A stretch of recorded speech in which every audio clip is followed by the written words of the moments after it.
Bonjour tout le monde, bienvenue dans cette nouvelle vidéo dans laquelle on va voir quelques notions de la génétique et bien sûr on va voir d'autres facteurs épigénétiques qui ont un effet sur l'expression du gène.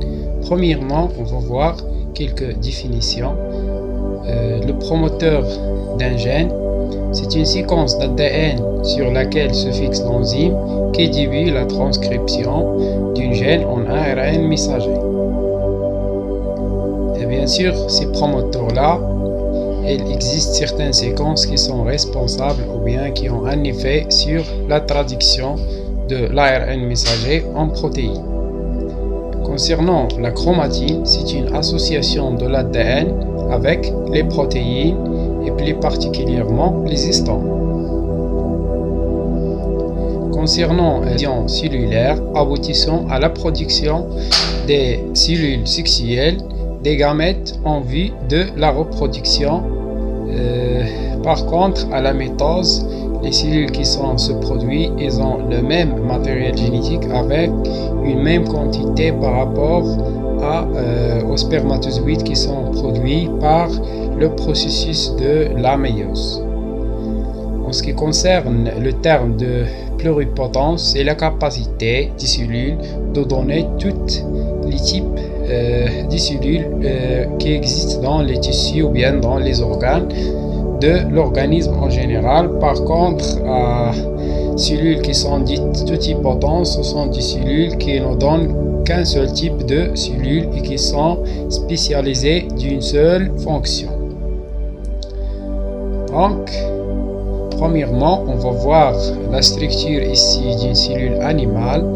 Voilà, elle est constituée d'un cytoplasme, les organes cytoplasmiques ici, cellulaires. Et concernant la composition du noyau, il est constitué du matériel génétique. Ce matériel génétique, il existe sous deux formes, soit un hétérochromatine ou bien un euchromatine. Et bien sûr, le chromatine, il est constitué on peut dire, du faisceau des acides nucléiques ici. Et par le zoom de ces faisceaux-là, on voit qu'ils sont constitués de ce qu'on appelle le nucléosome. Le nucléosome, il est constitué d'un trait de l'acide nucléique plus un protéine, ce qu'on appelle les histones. Et bien sûr, si on zoome plus sur ces traits des acides nucléiques là, on trouve qu'ils sont constitués d'une double hélice de l'ADN.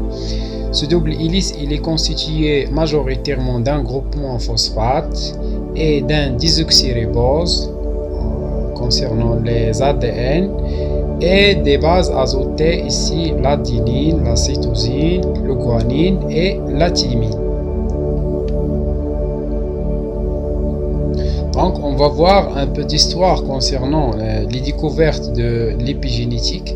C'est avant 30-50 ans avant Jésus-Christ, Aristote invente le terme de l'épigénèse qui signifie alors au-dessus de la génération.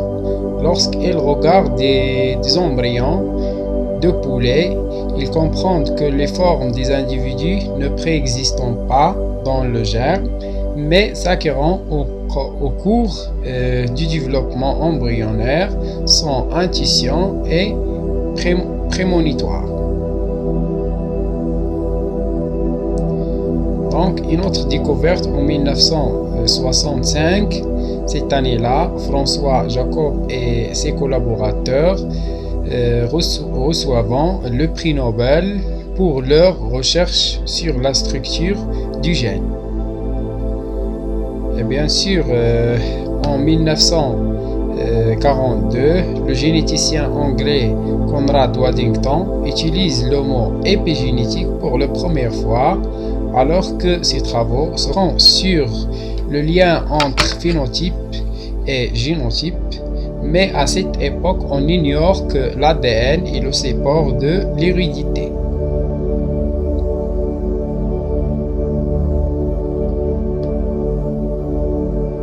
Donc, on va voir maintenant la méthylation de l'ADN et l'acétylation des protéines histones. Cette image, on trouve que la double hélice de l'ADN elle est caractérisée par l'existence des groupements méthylés ici, alors que les histones elles sont peu acétylés. En ce qui concerne la forme de matériel génétique ici, c'est un hétérochromatine. Et parmi les propriétés de ce type de génome, il correspond aux régions où l'ADN est condensé. De façon schématique, c'est la fixation du groupement méthylé sur la queue des histones qui induit ce compactage des gènes compris dans cette portion ne pouvant pas s'exprimer. Par contre, à la forme, ce qu'on appelle le chromatine, c'est la région de l'ADN non condensé, c'est la région qui s'exprime. On trouve ici que les groupements, les nucléosomes sont caractérisés par l'existence du groupement acétyl, c'est l'acétylation des histones. Et on trouve ici que la méthylation est plutôt faible des zélotes CG au niveau de la double hélice de l'ADN, ce qui favorise la transcription des gènes, mais une plus forte méthylation, elle l'inhibe, comme le cas qu'on a déjà vu de l'hétérochromatine. Ici, lorsque les gènes est transcrit en ARN messager, ce dernier est ensuite traduit en protéines dans le cytoplasme de la cellule. Donc, le chromatine il a une forte tendance de s'exprimer et de donner des protéines fonctionnelles. Donc, la méthylation de l'ADN, ici, comme vous voyez, une fourche de réplication. Et la réplication de l'ADN avant une division cellulaire, il donne des brins niosynthétisés, mais on remarque ici que les brins d'ADN nouvellement synthétisés ne sont pas méthylés. Et par la suite, on a l'intervention de l'enzyme méthyltransférase qui reconnaît des marquages sur les brins modèles. Elle applique sur les brins niosynthétisés une nouvelle méthylation et on va voir ici que ces deux brins-là de la double hélice, ils sont méthylés. Donc, on a ici notre fameux exemple de la méthylation. C'est le gène agouti, une histoire de méthylation. Vous voyez ici, les deux souris se sont caractérisées par des phénotypes différents. Ici, la région de l'ADN à proximité du gène agouti pouvant être méthylée ou pas. Et bien sûr, lorsque il est très méthylé ici, le gène agouti ne s'exprime jamais. Et donc, il donne quelques ARN messagers qui sont brièvement transcrits pendant les développements embryonnaires uniquement, puis le gène est réprimé durant le reste de la vie de la souris. Et la souris ici porte un pelage brun et en bonne santé.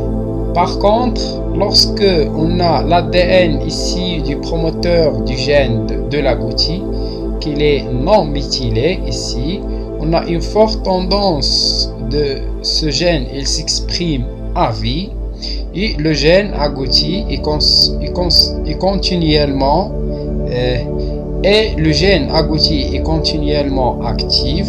De nombreux ARN messagers sont produits au cours de la vie de la souris. La souris porte une pelage qui est jaune foncé et on a des risques de développement du diabète. Et voilà.